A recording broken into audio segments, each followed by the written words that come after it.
নমস্কার বন্ধুরা, নিবেদিতার রান্নাবান্না চ্যানেলে সকলকে স্বাগত। আজকে আমি থোর পেঁপের ঘন্ট, অতি পরিচিত একটি সাবেকি রান্না তোমাদের সঙ্গে শেয়ার করছি। এর জন্য থোরটাকে জিরি করে কেটে নিয়ে পেঁপেটাকেও জিরি করে কেটে নিয়েছি। পেঁপেটাকে আমি থোর যতটা তার থেকে অর্ধেক কম পরিমাণে নিয়েছি। আর এখানে হাফ কাপ মুগের ডালকে শুকনো খোলায় একটু ভেজে নিচ্ছি। আমি বেশি কড়া করে এটা ভাজবো না, হালকা ভাজবো।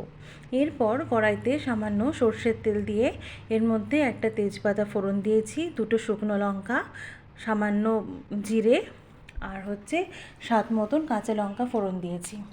যেহেতু এটা নিরামিষ রান্না তাই এটা বেশি ঝাল হবে না। সবগুলো দিয়ে যখন ভাজা গন্ধ বেরিয়ে এসছে তখন ওই জিরি করে কেটে রাখা পেঁপেটা এর মধ্যে দিয়ে একটু নাড়ানো চাড়ানো করতে হবে। বন্ধুরা, এটা অতি পরিচিত একটি রান্না, এটা খুব সহজ।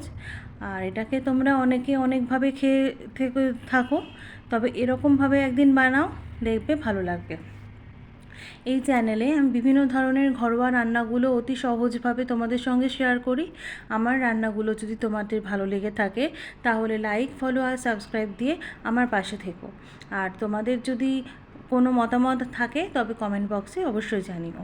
পেঁপেগুলো যখন হালকা ভাজা হয়ে এলো তখন এর মধ্যে আমি থোরটা দিয়ে দিলাম। থোরটা অনেকে আগে থেকে লবণ মাখিয়ে একটু চটকে রাখে, আমি এটা করি না। আমার মনে হয় এটা করলে একটু কালো কালো হয়ে যেতে পারে, তাই আমি এটা করি না। এরপর এখানে স্বাদ মতন লবণ আর সামান্য হলুদ দিয়ে এটাকে নাড়াবো।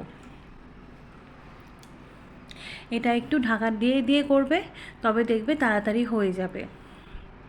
আমি অনেকের মধ্যে জিরে গুঁড়ো দেয়, আমি সেটা দিই না। এরকমভাবে একদিন বানিও, দেখবে আবারও বানাতে মন চাইবে।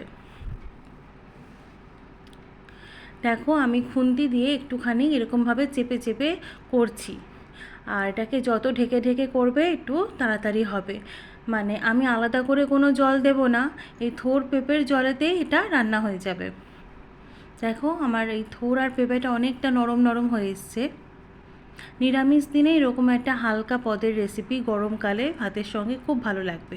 আমি এখানে একটু সামান্য চিনি দিলাম, যেহেতু এটা নিরামিষ রান্না, এটা একটু মিষ্টি হবে, তাই চিনির পরিমাণটা একটু বুঝে দেবে।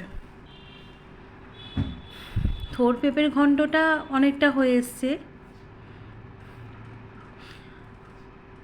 এটা যত সময় নিয়ে কষাবে তত দেখবে ভালো হবে। আমি যে মুগের ডালটা এখানে ভেজে রেখেছিলাম সেটা আমি জল দিয়ে ভালো করে ধুয়ে জলের মধ্যে একটু ভিজিয়ে রেখেছিলাম। এতে কি মুগের ডালের দানাটা একটু বড় হয় আর দেখতে ভালো লাগে।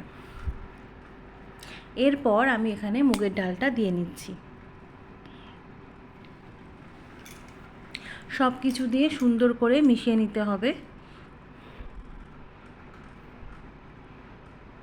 এটা হতে একটু সময় লাগে, তাই বন্ধুরা ধৈর্য হারালে চলবে না, এটা একটু ঢেকে রান্না করবে।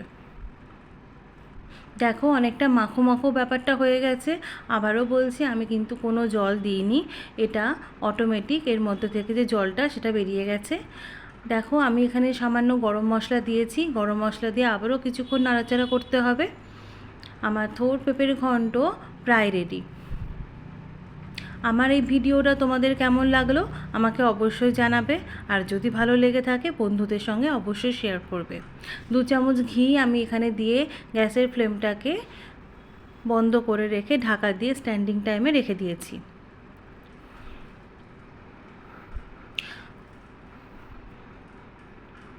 দশ মিনিট পর দেখো, আমার থোর পেঁপের ঘন্ট একদম পরিবেশনের জন্য রেডি। এরকমভাবে বানাও, খাও এবং আমাকে অবশ্যই জানাও।